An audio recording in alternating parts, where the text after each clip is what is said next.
un truc de fou. Je ne sais pas si vous l'avez vu, mais Airbnb vient de tout exploser sur les marchés boursiers.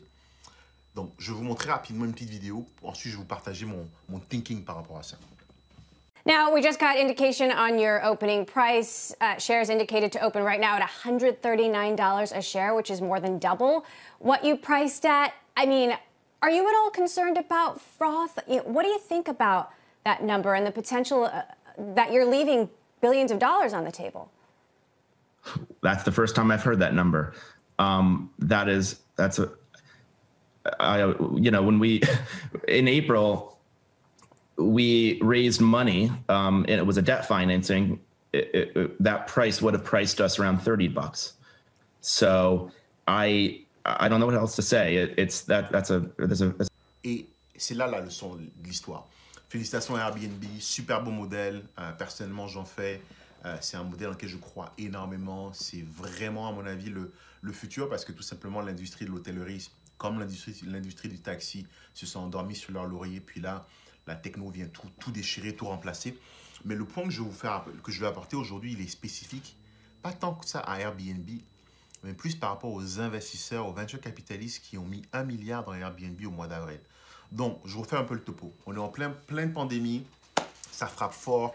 L'industrie du tourisme est en train de mourir, plus de vols, plus des barrières au niveau des frontières, on peut plus se déplacer.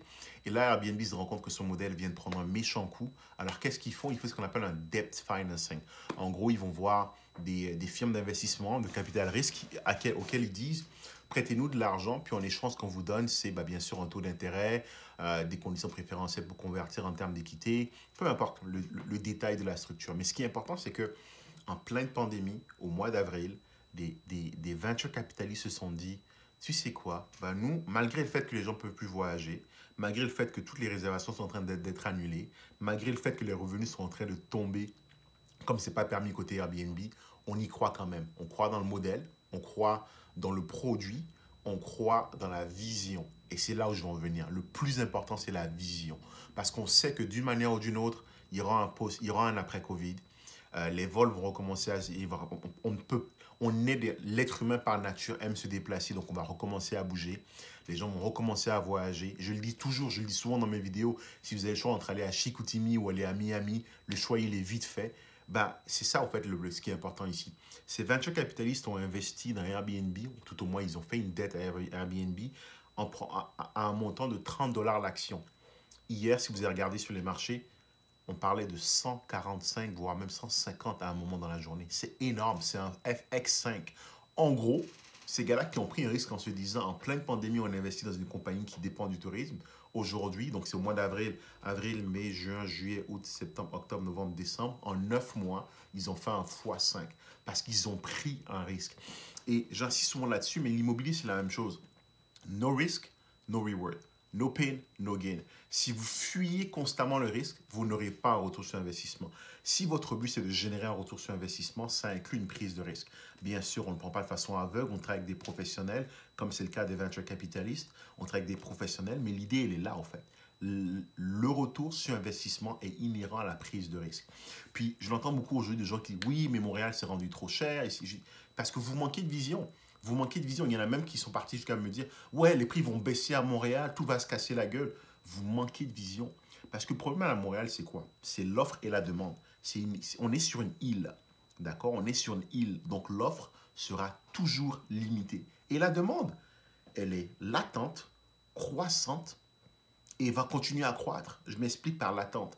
Il y a des gens, ça fait 2 ans qu'ils cherchent à se loger. Ils n'arrivent pas à trouver ce qui correspond, botte à leurs pieds. Croissante parce qu'aujourd'hui, il y a de moins en moins de biens, mais surtout, il y a encore de plus en plus de gens qui arrivent sur le marché, des gens qui se séparent, des gens qui font des familles, qui veulent plus grand, des gens qui veulent justement avoir plus de confort. Donc, la demande est croissante. Mais là où il faut encore avoir une vision un peu plus loin, c'est comprendre la macro dans laquelle on est. Le Québec, le Canada, mais surtout le Québec, est une province où est-ce que la natalité est très faible. C'est une province où est-ce que la population est très vieille. Donc, la seule solution, c'est l'immigration. Qu'on le veuille ou non, surtout si en plus on passe sous bastion libéral lors des prochaines élections, l'immigration, c'est ce qui va sauver cette province-là.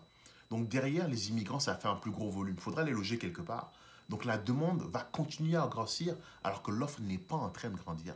Qu'est-ce qui va se passer? Monter des prix, flamber des prix. Ça va continuer à augmenter.